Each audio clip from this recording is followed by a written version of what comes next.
Hello, everyone.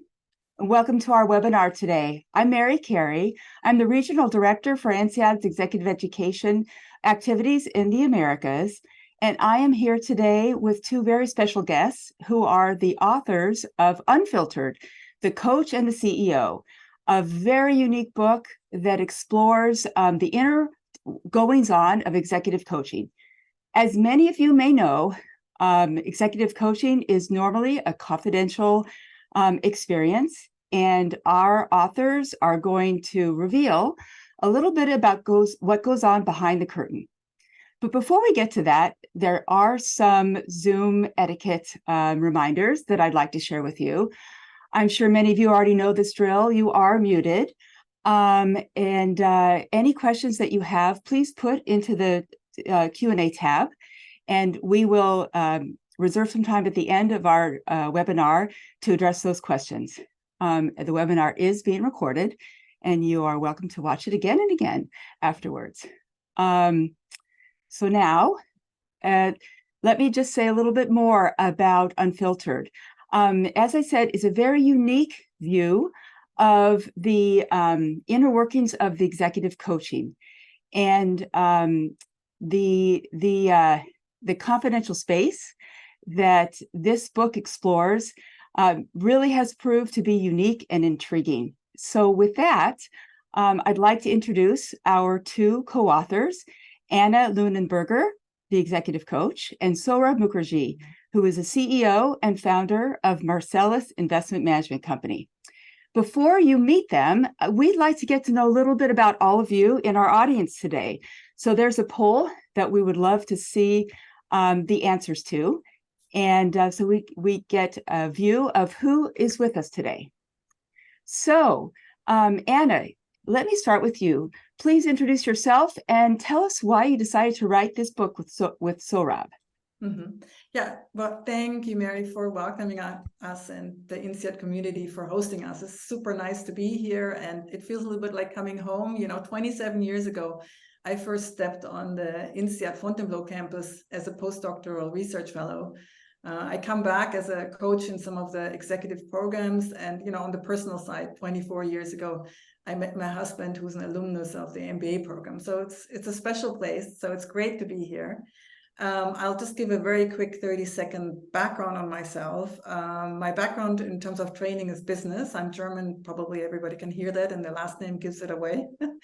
I post-INSEAD and post my doctoral studies at St. Gallen, I worked for Danone in Paris. I worked for BCG, Paris and New York office.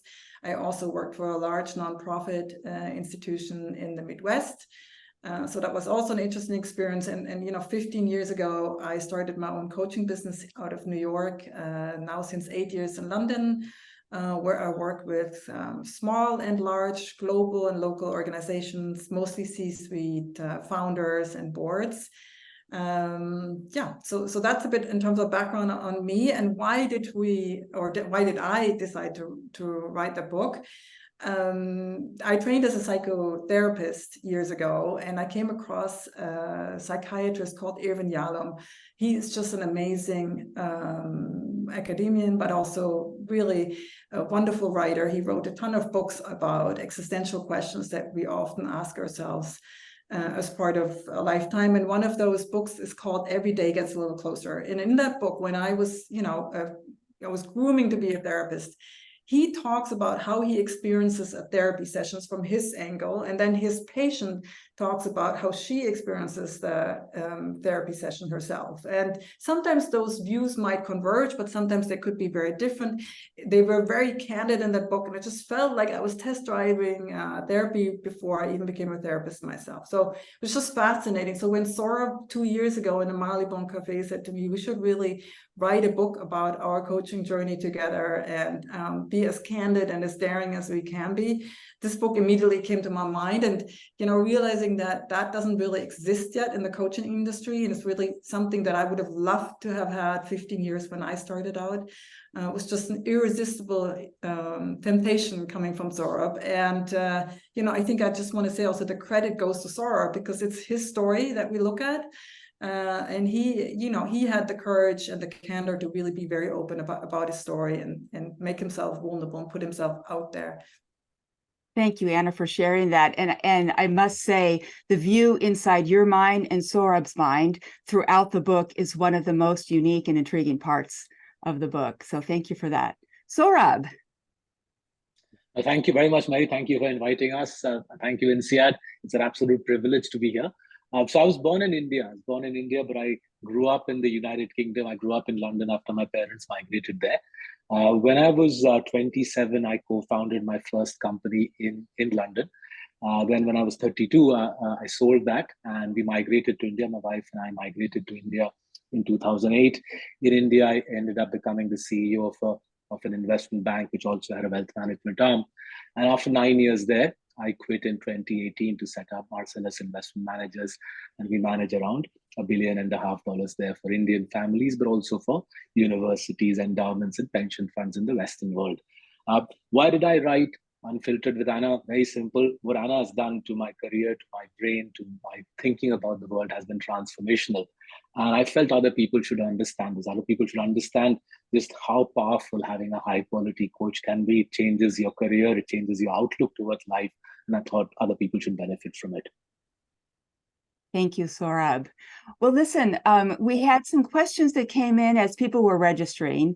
And I know that many people from those questions and from just the fascination that many have around coaching would like to know a little bit about the journey of becoming a coach. Anna, could you describe that for us, please?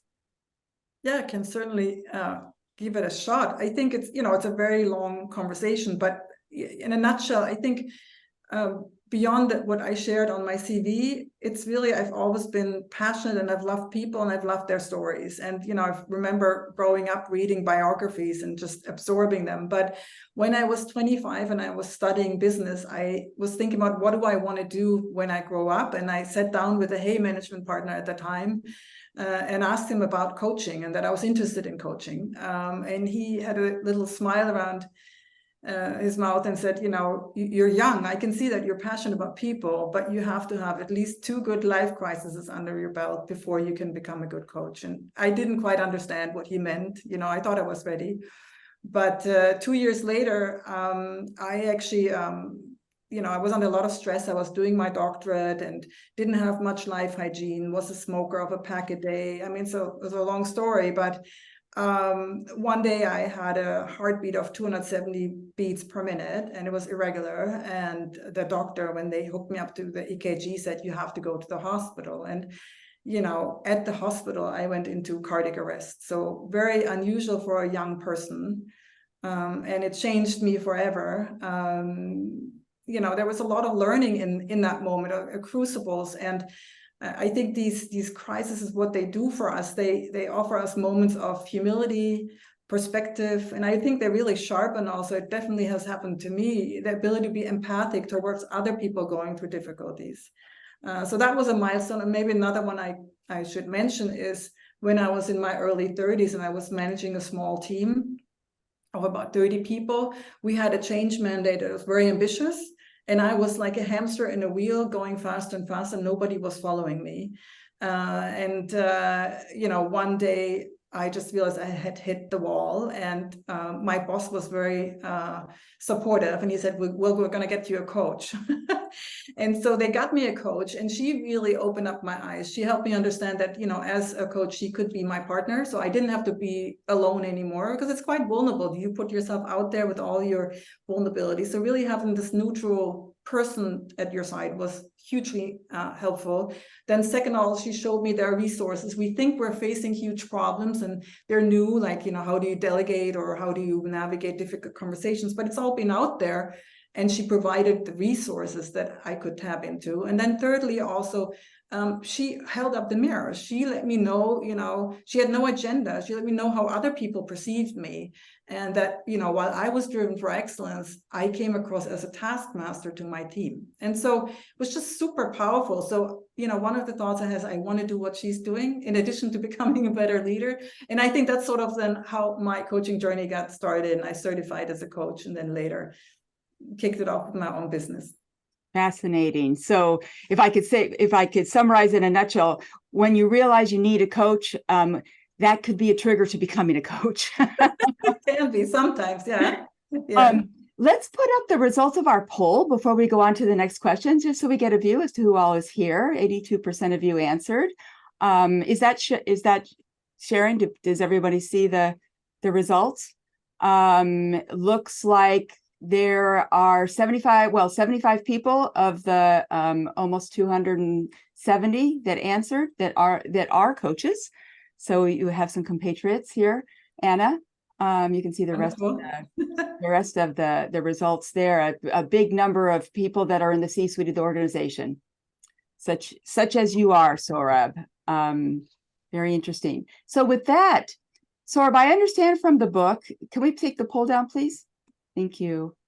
I understand from the book that the board of the investment bank that you were working for at the time requested that you get coaching. Tell us a little bit about that and how you came to choose Anna after that request. So I have to say it's a little daunting to say this, given that 75 coaches are watching. It's a little daunting to say that I was a very reluctant entrant into the coaching process.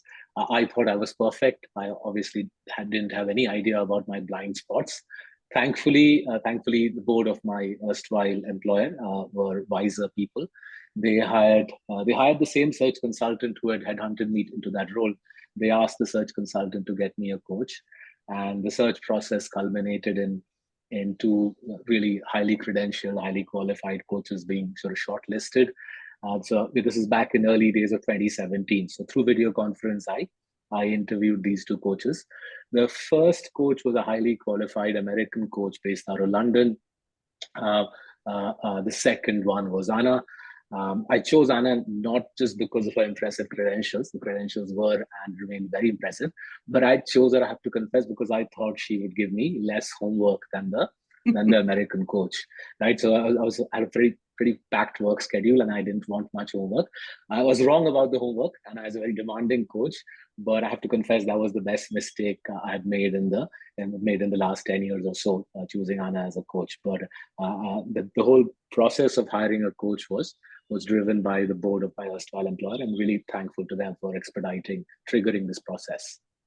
I must admit that I had a chuckle when I read that. You thought she would be easy on you. Such is life. Hi, Mary. Anything but. Well, with that, it'd be interesting to see from the audience how many people are using a coach or are considering using a coach. So if you just take a moment to answer that, be very, very insightful for us to see. And while everyone's answering that, Anna, next question for you. What was your plan going into the engagement with Saurabh? Yeah, so, I have sort of a process that I've built over years of working in the coaching space. And it was quite typical for Saurabh. It started out with a chemistry call where we sort of checked in, is this something? And he just mentioned that could be a productive, good working relationship. And I had a good feeling stepping away from that call. After that, I sent a letter of proposal. Then, from there, we went to in a more of a reflective space where Saurabh would fill out an intake questionnaire of about 30 questions. So I could do my homework as the coach and prepare. And he would do self-assessments. I often use the Hogan as a psychometric, which is a very strong assessment. And then also the values in action. It's a strengths assessment that I always use. And so he did all that, and then we also did a 360 where I would talk to, it's a senior engagement, we'll talk to about 8 to 10 stakeholders in the organization, often also a couple people outside the organization, to give me a perspective, because we don't want to be in blinders, both of us going in one direction. We want to understand, what does the system think? And based on the feedback that he got from the 360, we then crystallized the goals, and then really the reflection action parts sort of take place, where Saurabh as the client can have the coaching space to think about a few bits and pieces of what he noticed about himself, what he notices in others, and then go out there and experiment. And that's very important, the experimentation part and the homework part, right? So for the client really to have the time and the opportunity to do that. And that's basically the process, typically 6 months. And then at the end, we meet about twice a month, 90 minutes. At the end, we sit down also again with the stakeholders. We take stock, what has been accomplished, what progress have we noticed, and also, are there other developmental goals that the client wants to engage in? So that's basically it in a nutshell. And that was very much the beginning of our coaching relationship. So for 6 months, but we worked together for 5 years. So it evolved over time, right? Saurabh, when I met him, was a CEO. When he now is a founder and leading a business. So the questions change. The work for me as a coach changed as well. So I will, sometimes sit down with his top team and we'll look at how we also integrate that into the coaching. Thank you. I have a follow-up question on that before we move to Saurabh's question. And that is that, again, I understand from reading the book that you were quite deeply impacted by some of the early reactions of Saurabh as you began your engagement. So in the interest of pulling the curtain back from the process, could you share some of those? Yeah. One comes in particular to mind. So, as you said, typically in coaching, we have this confidential space, and we as the coach, or I as the coach, tend to bracket my story, my thoughts, and it's really all about the client. When I sent my letter of proposal, which is part of the process that I just mentioned, typically it's an 8 to 10 page paper. It covers a bit the process. It covers also what he and I talked about, and but on a high level note, because we want to protect that document can be read by anyone in the organization, right? Because Saurabh was my client, but the organization was really hiring me, and it's an interesting sometimes dynamic that we face as coaches. But anyway, so I sent that proposal in, and it didn't take long. The same day, I got an email back, fairly short. And to the point, where Saurabh, didn't really filter it and said that he was very disappointed in that letter of proposal, that he thought it was boilerplate, and really that I should go back to the drawing board and do a better job. Well, we hadn't planned this, but I feel like we should allow Saurabh to comment on that. Well, I think diplomacy wasn't my greatest strength. It probably still isn't, but I'm better than I was 6 years ago when I first met Anna. Yeah. So, the board had actually said that, right, Saurabh, in terms of, part of the engagement was to help you manage your temper, because you were under a lot of pressure and you sometimes tended to fly off the handle. And I think I got to see that firsthand. And so, when I share that in the book as well, when I first read your email, I thought, oh my God, I had to take a breath. And, the first thought was like, I don't need this, right? I don't need this engagement. And, maybe a little frustration, anger, hurt pride or hurt ego was in there as well. But, when I thought again and thought more about the mandate, and I thought, wow, this is wonderful, because, what happens in the coaching space and what happens between two people in the coaching space is material. It's fantastic material we can use, right? It's sort of like a lab where we can, in a safe environment, look at what's going on and maybe also experiment with ways to deliver the message differently. So I decided, okay, once we have built the trust, we'll use that wonderful material. And we did, where I would share a bit how it made me feel and how it might make others feel. And we looked at how else you may have said what you wanted to say in a way that I could receive it. Working in the here and now. Yes, absolutely. The results of the poll, can we put those up? How many people are working with the coach or are considering it? Wow, a good number, more than half. So, so that's great. Thank you so much for that, for those answers. Well, listen, Saurabh, starting with you next, you actually, both of you emphasized many times over the course of the book how important the relationship was that you built between you and how critical it was for the success of the coaching. So I'd love to hear a little bit more about that, some more details as to what went into that relationship, and how it was used to further the transformation that you went through. So let me break this up, Mary, into sort of theory and practice, right? So the theoretical part is relatively easy, whether it's in a coaching relationship or in a general business relationship.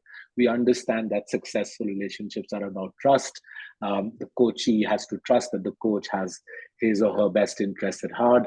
He has to trust that the coach will not judge him harshly or adversely for revealing his shortcomings, right? So I understood the theory. What was really interesting for me, and if you ask me, one of the most beneficial aspects of that first year of coaching was just watching Anna build that trust, right? How much effort, thought, how much process related work goes into building a trusted relationship. So I'll give you sort of an example. So I think in the first month, towards the end of the first month of the coaching relationship, Anna flew to Mumbai. She spent a couple of days with my colleagues. She spoke to my colleagues. She saw me at work. We went out for lunch with my colleagues. And I remember one of the evenings, Hannah, her husband, my wife, and I, we went for dinner. We went out for a lovely dinner in Mumbai. We discussed everything but work. We discussed children, the joys and challenges of living between different countries, right? And through that process, towards the second month, I realized that Anna had my best interests at heart. So there wasn't just a sort of trust building between coach and coachee. It was a big learning for me as to how do you build productive, fruitful, long-term business relationships. And if you sort of see my journey, and I've explained this in Unfiltered, a big part of coaching is this. It triggers new pathways in your brains. It allows you to think about the world in new ways. It takes you down mental pathways that you hadn't explored before. And Anna, how about for you? Yeah, I think when I first started out and I trained as a coach, I was told that it's important that we're sort of like the neutral front. We don't really bring ourselves in. We're the ones who ask the questions. And when I trained as a therapist, I thought it was really telling. One of my teachers said, I'm not there to shout at my patient or client from the shore side how they should swim. I'm jumping in and I'm swimming right side next to them, right? And I think that was a beautiful visual that shows that how important it is that we, obviously we share bits and pieces, and I've done that with Saurabh when we think it serves the client, right? So I always ask myself, why am I talking, right? So I'm not talking just to talk about myself, but I will also not completely become neutral and I don't even like how to, like the Mona Lisa, right? But really the idea is to also show my own vulnerabilities. Saurabh mentioned trust, and that's often a very important ingredient in building relationship right from the start. And it is about also not just being competent or having integrity, but also being vulnerable and making ourselves also selectively vulnerable as a coach. That's been my experience. And frameworks, models, they're all very important when it comes to facilitating change, but ultimately there's a lot of data out there. It comes down to the relationship that we're able to build with our clients. And maybe as a side note, I recently concluded an engagement with another client, and I said, what were the milestones or the points where you would say that really shifted something in you and helped you move forward and go towards your goal? And he paused for a moment. He said, it was the moment when you made me a cup of tea. Oh. And I thought it was I think that sort of symbolized beautifully what we're talking about here, the importance of the relationship. It's a human endeavor, yes, not just frameworks and tools. And one hears often coaching is as much art as it is the other things, the business part. So thank you for sharing that, both of you. Saurabh, you mentioned in the book that your brain changed as a result of the coaching, and you really had an opportunity to see the world differently. That's quite telling. Those are strong statements. Could you tell us a little bit about what you meant by that and what that looked like?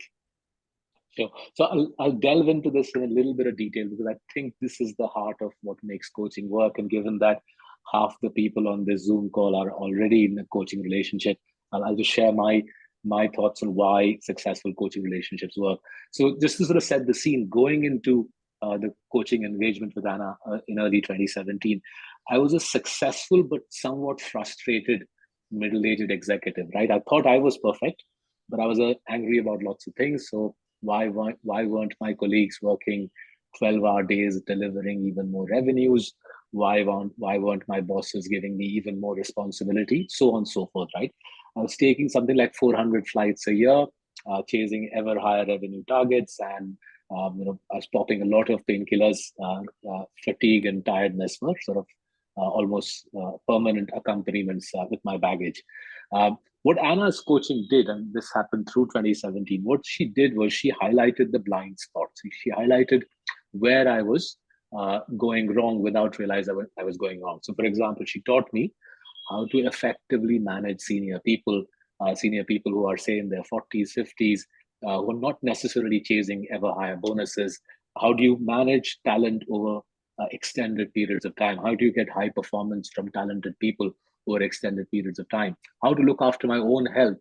How to stay calm under extreme pressure rather than exploding under extreme pressure?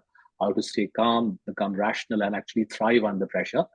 A big part of this is why I managed to think through why leaving my previous job was a good idea, why setting up Marcellus was a good idea. I got out of my life all the things I didn't like. So I don't particularly like deal making. I'm more of a thinker and analyzer, and I invest money basis the thinking and the analysis. So I focused on what I liked. I cut out of my life what I didn't like. I traveled less, read more, wrote more books. And once I changed my environment, a lot of other things fell in place, right? So over the recent years, the feedback Anna has taken from my colleagues, and we've had independent people also take the feedback, is I'm a better manager of people. Attrition is down significantly in Marcellus compared to what it was my previous firm. And this became super handy through COVID. Through COVID, we had a lot of loss of life in India. But in Marcellus, we dealt with the setbacks, both the emotional setbacks and the financial setbacks. At the height of COVID in summer 2020, I did not flare up even once. And when we went into COVID, Marcellus went into COVID, very a startup. We came out of COVID as one of the largest firms in our line of work in India. And a big part of that transformation was coaching, right? So at a superficial level, a lot of people think this is touchy-feely stuff. But if they want to know how transformational this can be financially, I'm happy to give them a sense of how much money is on the line if you can keep your head under extreme pressure. Wow. For the data focused people in the room, I am thinking that showing the results of one of the assessments that Anna had you complete in the beginning of your coaching experience, and then sometime later, and I'll let you describe that, called Values in Action, showed big shifts in many of the different categories. Can you give us the story behind what we're seeing on the screen? Sure. So let me just go on, Anna. You're the expert here. Why don't you go first, and I'll answer second. No, I'm happy to follow you, Saurabh. So why don't you? It's your graph. So let's look at the hope and teamwork. So just to be clear, the blue bars is the 2021 values in action. It's a bit of a test that Anna gave me, and the same test I gave in 2017. So the blue bar and the orange bar are 4 years apart. So just focus on the last two bars. Let's look at hope and teamwork, right? So hope is that you have fundamentally a positive view of the world, that the world will be a good place, that you'll have a decent place in the world. And it's an intangible thing. There's no, I don't think there's a course on hope that you and I can attend, which will make us more hopeful. It's a point of view in life you take. And you can see the orange bar jumping up and becoming the blue bar over the course of 4 years. And similarly, teamwork. Do you believe that the people you're working with have your back? Are you stronger together as a group than as an individual? Now, put yourself in my shoes at the height of COVID. We are in April, May, June 2020. The country is at a standstill. The world is at a standstill. Our revenues are plunging. Our financial reserves are running out. If I didn't have hope, and if I didn't have the teamwork values courtesy Anna's coaching at the height of COVID, if I was orange rather than blue at the height of COVID, Marcellus wouldn't have come out of COVID as a market leading firm. So that transformation, right? That's what I mean by it changes your brain. It changed my brain from being a cynical individual. I became a positive individual. from someone who was perpetually angry with his colleagues, I became a leader who had faith, who had a commitment towards the collective rather than the individual. And as luck would have it, COVID hit us, and at the height of COVID, the coaching became critical to us emerging as a market leading firm. Wow, Anna, do you want to fill in a little bit more on how you use this tool? Yeah, so this is a, you know, you have to stop me because this is really at the center of what I do. I use strengths-based coaching, meaning I work with leaders not just on what they're good at, but also where they, you know, feel energized, right? Because we often hear, here's a weakness, this is what I need to fix. But we will focus on derailers, but they usually, the strengths are the powerhouse. And that's where, when we overdo our strengths, that's when we really derail, not when we try to sort of mitigate something that we're not that good at. And so we looked at Saurabh's profile in 2017. And this assessment is also available for everyone. We have it also in our book listed as a URL. And if people are interested, we're happy to share that. Comes from the positive psychology movement and the idea that, you know, we can grow as individuals, we can change as individuals. It's not a brain transplant, so Saurabh is still the same person, you know, from 2017 to 2021. And there are some values that stay the same, like fairness, for example, stayed the same for you, Saurabh, right? But there are some elements that fundamentally shifted. And I thought it was really fascinating for us to do this over a longitudinal study. Rarely do we have that chance to look at it 4 years out, right? So that's you know, fortunately, Saurabh and I have been still working together. And I think that really nicely illustrates some of the change that we've been feeling. And we also touched base, obviously, with the stakeholders and checked also with them, you know, what Saurabh's seeing in himself, is that reflected in how he interacts with others? And that was also confirmed. And I think a nice example of showing how transformative processes can happen as part of the coaching work.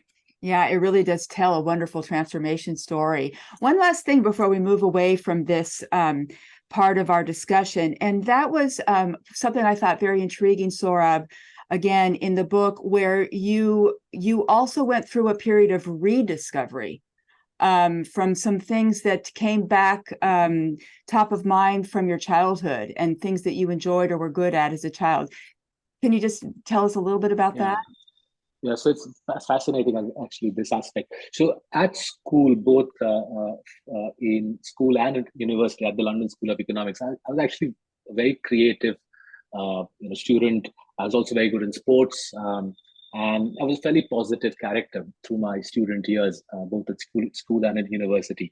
But professional life first in London and then in Mumbai changed that. I sort of became a bit of a hustler. I subconsciously modeled myself on the Gordon Geckos of the world and became a deal maker, a hustler.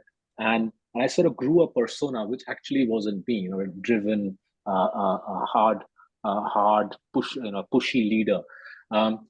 What Anna saw through was that I was putting on this persona. Anna saw through the fact that I was pretending to be a hard-charging professional CEO that I actually wasn't. And when she explained this to me in a manner that nobody else had done before, right? When she put this to me through those closing months of 2017, that's when the penny dropped, that because I was in a larger investment bank, I was trying to be someone that I wasn't. And a big part of the decision in late 2017, early 2018, to leave that big investment bank and set up Marcellus was around that. I wanted to go back to who I was and what I enjoy doing, creative, super active, almost a child who can have lots of fun doing things and can still, make a very good living in the process. You left Gordon Gekko behind. I love that. So next question for you, Anna. I know, from reading the book and also from some of my own experience in coaching, that there comes a time, sometimes often, where you have to be hard on your clients. And for their own good. So I thought this would be an interesting thing to hear from you as to how that feels as a coach, how you push yourself to be hard on your client for their greater good. Yeah, I think you read right through me. I think, Mary, you know that I don't really like to be hard and tough. I own that too. Yes. Well, I think when you look at the job description of a coach, it's support and challenge. If we're just nice and friendly and supportive, that really doesn't do the full job. We need to also challenge our clients, and obviously I have my own way of challenging clients. And I always say to them, please tell me, am I pushing too hard? Am I pushing too little? Because everybody's different and it's a bespoke process. But yes, I think the challenge element needs to be there, and the accountability, like checking in with your clients and saying, well, so how have things been going? You talked about wanting to be more of a listener and, pragmatically asking more open-ended questions. How many questions have you been asking in meetings, right? It can be as granular as that we need to sort of check in with our clients. And also, obviously, the 360 report is a tough one, right? When you take the feedback from others, I tend to deliver it in somewhat sanitized, meaning like that nobody can trace who said what, or it's at least difficult. Quotes from stakeholders, so that the client can really get a sense for where people are also emotionally, and that can be really hard. And delivering that report is hard, but it's so important. And not to escape that question, but I also think maybe Saurabh can tell us a little bit, as a client, how he experienced me being tough on him at times. You read my mind. Saurabh, love to hear from you on this one. So look, I think I'll call it a bit of a what shall I say, a psychological boxing match, right? So I'll come into a coaching session, typically this time of the day, and we're done with work in Mumbai. It's evening in Mumbai, and I know I will be pushed on a specific aspect of my skill set. So in the penultimate chapter of Unfiltered, we've sort of given verbatim, word for word, one such coaching session, in which Anna picks on the fact that in negotiations with people where I don't think I have the upper hand, I will basically evade the central issue, right? And she picks up on it that I will evade the central issue in negotiations that I don't have the upper hand, and I concede in that penultimate chapter that that's the case. And then Anna will give me a toolkit to figure out how to conduct a specific negotiation, how to see a business relationship. And then she, this was around a year or so, a couple of years ago actually, she said, now go out and apply this toolkit, choose a business counterparty who you don't particularly like and who has the upper hand on you. So I chose a distributor of our products who has the upper hand on me. Use this toolkit, negotiate with him, and come back and tell me what the outcome is, right? And over time, she's made me practice this toolkit. Whenever you go into a business relationship, use the toolkit to figure out where you stand vis-a-vis the counterparty and pull out the relevant skill set, apply it, and let's discuss outcomes, right? So you can see it's not touchy-feely, it's very practical. You build new skill sets rather than going into every negotiation and behaving the same way.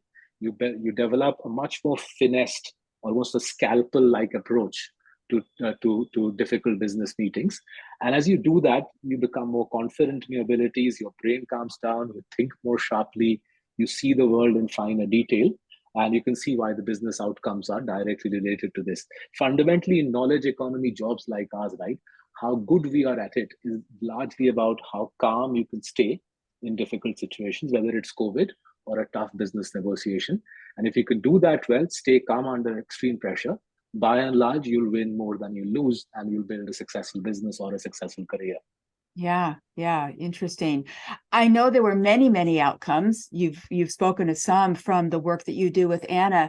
Could you share what is perhaps the most surprising? I mean, as you're thinking about it, maybe if someone had told you when you began that something else would be an outcome and you would have been shocked about that, what are some of those? Yeah.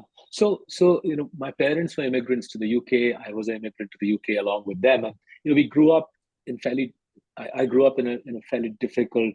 I grew up in difficult circumstances in South London. There was a degree of financial hardship. My parents took many blows in their lives to give my sister and me a great upbringing. And what that left me with this perpetual sense of insecurity, that sort of neurotic desire to consistently win, punch my way up in the world, right? And I didn't think that neurosis would ever leave. I always felt that to get ahead in life, I had to be insecure and utterly and totally driven. What Anna's coaching did over the first year or so, and even through the COVID years, and now that we've been engaged as coachee now for the best part of 6 years, is I realized that I can succeed by being my own self. I can be my true self and succeed on my own terms. I don't need to spend time second guessing what the rest of the world wants. And sort of to paraphrase Muhammad Ali, I know where I'm growing. I know the truth. I'm free to be what I want. Right? I didn't ever think that would ever be true of me. I felt that I needed to second guess Mary and tell the world what they wanted to hear or see. But that sort of change in my persona, in my psyche, a big part of that was Anna helping me understand who I was, taking me back to my strengths, reaffirming my strengths. That in turn played out brilliantly through Marcellus. And you can see how the personal and the professional comes together, how the psychological and kind of material success actually converges beautifully. So she set you free. It's absolutely nicely put. Nicely put. Well, listen, obviously a very successful collaboration between the two of you. I am guessing that some of the people listening to us are wondering, is this, a one-off? Is this just, a unique, beautiful story of success and something that doesn't happen very often? So Anna, I wanted to ask you, you have a thriving practice in executive coaching. Is this unique? Or maybe you can broaden this out a bit for the people listening as to what to expect. Yeah. The process we used, a lot of the elements is not unique, right? The instruments we used, the way we structure the coaching sessions. And, as I've gone along, of course, I've had failures with clients. Absolutely. There's been also an example where just, for example, completely bombed. Yes, that's part of, I think growing and learning and developing also as a coach and professional, right? And I would say what was probably most unique for me, and that I didn't realize that before, is I thought going into the book, and I remember the trepidation of writing chapter 7, because we have a chapter 7 where we sort of take stock of that experiment that we've run with the book, where we, also have a coaching session. And in that coaching session in chapter 6, we share not only what's been said, but we also share what we didn't say in the coaching session. So Saurabh shares his reflections, I share my reflections, which I don't do normally in coaching engagements, right? That if I'm maybe insecure, did I give the right homework, for example, or did I just make the wrong step, or did I ask the wrong question, right? All these little bits and pieces that I think we as coaches, or at least I as a coach, come across my own shortcomings are not shared. And so in chapter 7, when I took stock, I wondered, how will this impact our ability to continue coaching together? And that's really unique. The fact that I've made myself quite vulnerable, and Saurabh sees me in all my shortcomings and still wants to coach with me. It's been a very touching experience, and also a very revelatory experience, in the sense that probably I have not shown myself enough with my clients, and there is more room to show myself more, to help with this mutual growth journey that we're all on. Very interesting. Kind of goes back to what you were saying earlier about the more that you showed yourself, the more you got into the water with your clients, the more success was coming from the relationship. Thank you. Thank you for sharing that. Well, I think that that's a great time for us to put up the last poll that we had. And that is, what is your biggest worry, if you have a worry, about working with a coach? So if all of you could take a moment to answer that.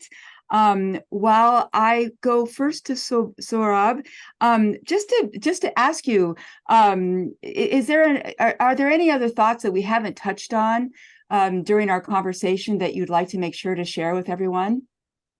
Yeah, I thought, let me just sort of phrase this in the way I have understood coaching in the last 3 years or so. So, sports people have coaches. I haven't seen a top tennis player who doesn't have a coach. Politicians have sort of coteries of advisors, from US presidents to local politicians in Mumbai have coteries of advisors. So it logically follows to my mind that successful executives should have coaches, right? If anything, the amounts of money on the line are even more for senior executives than it is, say, for a footballer or a tennis player. So it's very strange as to how in corporate life we've got all these stigmas around coaching, and the stigmas which are alluded to, Mary, in the questions that the poll that you just asked. If it makes sense for Novak Djokovic to have a coach, why shouldn't the people on this call have a coach? I think it's the analogous decision, and that's how I think we should think about coaching. Yeah, and interesting. So let's share the results of the poll if they aren't already shown for everyone to see. Looks like the number one worry is that I will not see the change that I want to see. Anna, do you have a comment on that, or maybe some of the other worries that are here? Yeah, your perspective. I can totally relate to, you put in all this hard work, and then you have this huge disappointment that even though you put yourself out there, it didn't really bring the results that you desired or that you hoped for, right? But sometimes you can ask yourself, am I actually having realistic goals? Is there also a way to readjust that part? But I think for me, the biggest part is if you put yourself out there and you try, that I think is really what's so important. And I think that's what makes coaching to me such an amazing invitation to, yes, it's hard work, but the upside can be huge. And what's the alternative? I think if we go off the autopilot, we become aware of our drivers and we unpack them and we understand them and we then make intentional choices. That is so liberating in and of itself. That yes, maybe the change isn't all there, or maybe the change isn't exactly what I wanted to see, but the change of just being able to make those intentional choices is huge. And I'm thinking of a book that I read by a palliative nurse that wrote about, she interviewed her patients that were dying, and she interviewed them and asked them, what are your biggest regrets looking back? And she wrote the book, I think it's called The Top 5 Regrets of the Dying. And the number one regret was that, I haven't lived a life that's true to me, but rather lived a life that's expected of me by others. And if we strive for this authenticity in being real and maybe don't succeed fully or don't get exactly to where we want to be, the journey is also incredibly rewarding. So that's what comes to my mind. Oh, yes. Very impactful. Listen, we have a lot of questions that are coming in from the audience, and some of them relate perfectly to, or good segues from the results of this poll and the comments that you've just shared with us, Anna. So if I may, let me turn to you, Saurabh.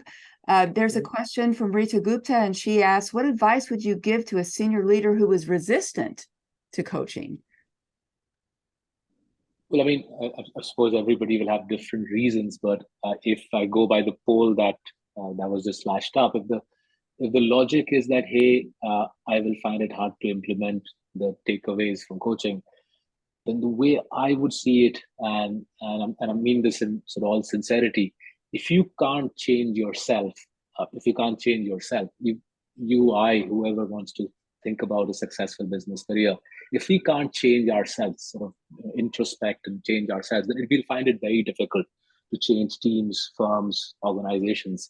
And others will see through that if a leader can't improve himself, herself, raise her game, his game, then the rest of the team will say, well, what sort of leader is that? So leaders have to take charge of their skill sets, improve their skill sets, lead from the front. The rest of the team then emulates the leader in many different ways. Wonderful. Thank you.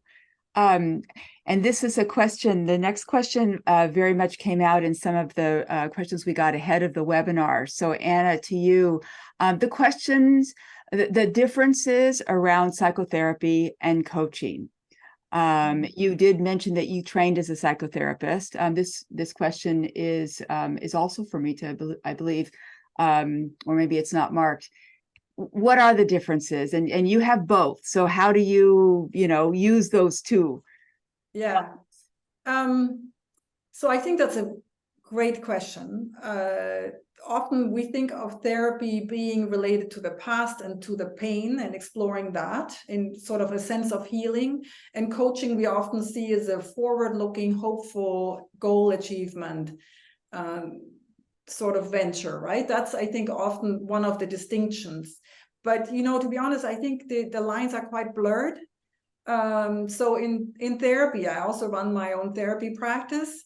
We don't just look at the pain. We don't look at the past only. It's, I'm an integrative therapist. I'm not a psychoanalytic or Freudian model therapist. So we also look at what's hopeful, what's out there, and how people can grow and develop, right? And in coaching, the same holds true as well. We don't just look at the future. We also are in the present and the here and now. I talked about how Saurabh and I use our coaching space, a coaching lab, as an experimental ground that's in the here and now, right? And we also looked, of course, at his past, because the stories that we bring, the experiences we have, the values, beliefs that we come with, they shape how we show up as a person and as a leader in business. And so to understand that and unpack that is very important. I think what I would say is what's really important, rather than distinguishing one between the two, is like one, to make sure we can safely lead our clients there, so that we have a training that allows us to go into those spaces that are more vulnerable, that are more sensible. And then second, that, the client wants to go there and respect how far they want to go. I think that's really important. There was research coming out of Harvard that said the majority of business leaders, when they enter coaching, they don't want to have anything to do with therapy or going into their personal stories. And then at the end, when you look at the statistics, 80% of them do, right? Because you cannot separate out the personal person from the professional person. It's one. Yes. Oh, I mean, I think what you've just said is so important. And even in my work, and people say, I only want to focus on business, leave the rest of me out of it. Quite impossible, I believe. There's a really interesting question for you, Saurabh, that we can't skip. Something maybe a little bit provocative. Comes from Douglas Lagan, and he asked you, how much does having made enough money or some other form of liquidity matter in the journey as a client? I'm sure, in most societies, including India, it matters how much money we make, I make. But I'll be happy to share with Douglas that my financial fortunes, were at a reasonable high when I started working with Anna. When I set up Marcellus, most of my wife and my savings were involved in setting up Marcellus. Then COVID absolutely pounded the company's fortunes. As I said, summer of 2020 was a very difficult time for us financially. For a couple of years, I worked without a salary. But Anna kept coaching me through both the highs and the lows.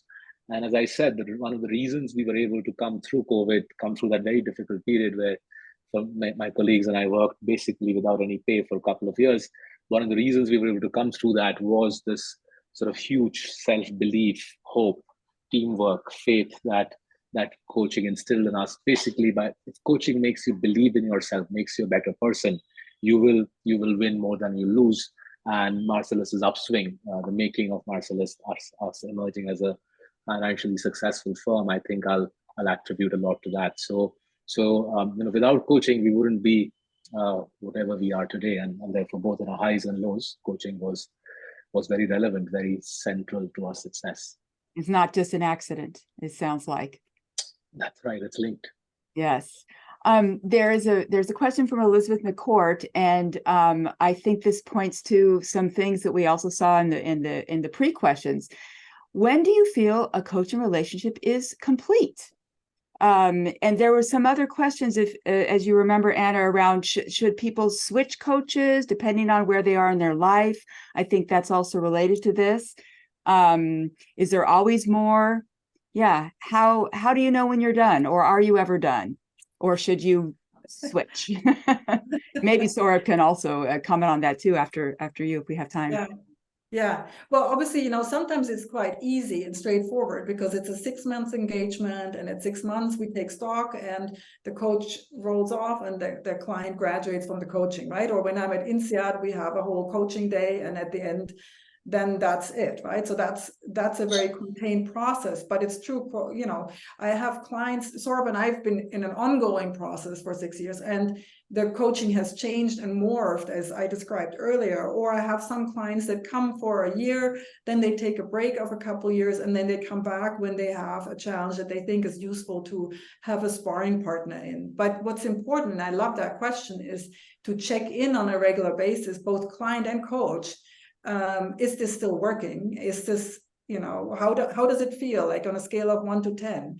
Is this still useful? Do I feel like I'm growing, right? If you think about 3 circles, like inside is the comfort zone, outside is the stretch zone, and very outside is the panic zone. If we're too much in the comfort zone, we know that, something's off, because coaching needs to stretch us and grow us and develop us. So I think it's important to ask that question on a regular basis. How am I feeling about the coaching relationship? Am I growing at the right pace, and how I want to grow?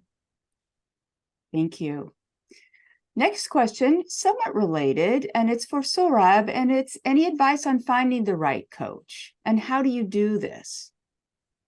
So the way I understood it, and this was with the benefit of hindsight, which is why I think you guys, it's the right time to ask the question for those who haven't yet hired a coach. When you meet a coach, if you feel that you have to put up a show to impress the coach, and that's a good signal that this isn't the right coach for you, right? Because when you meet the right coach, you should feel comfortable with the person. You should feel comfortable being your true self. And that's why it's only half in jest that I said that I chose Anna, because I felt that she wouldn't give me much homework. That was the quality of the discussion. And remember, I met her for the first time, and I came away feeling that I feel really comfortable talking to her. She's not going to give me lots of homework. Now, I was wrong about the homework, but my instincts were correct. And I think you'll feel that when you meet the right coach. If you feel that you have to impress the coach, then that's not going to work out. You can't be impressing the coach. The coach is there to help you raise your game. So wherever you meet the right coach, you'll feel instinctively very comfortable, almost like meeting a great friend or a great advisor.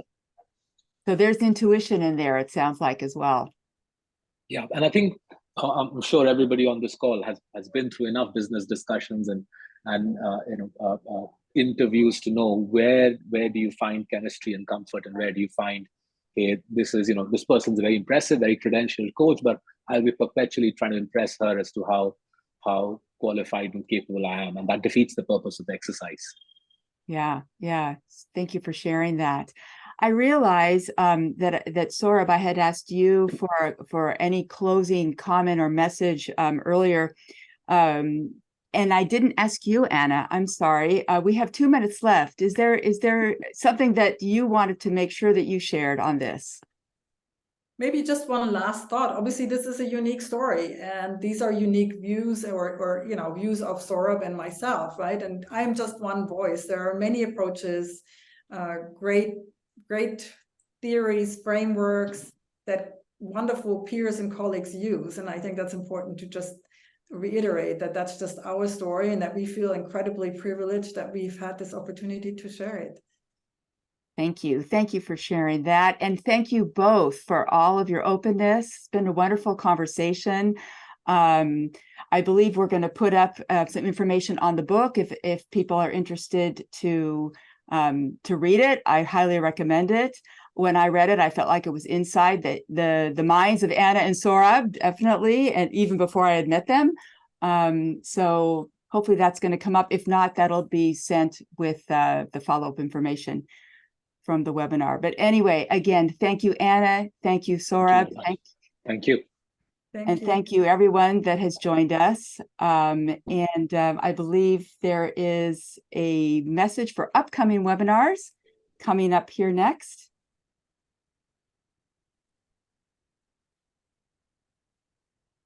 And there it is. So please take note of the upcoming webinars that we have with Carol Kuhl, professor of strategy. He's been doing wonderful work around sustainability, and you can see the information there when that's scheduled, which is the 26th of October.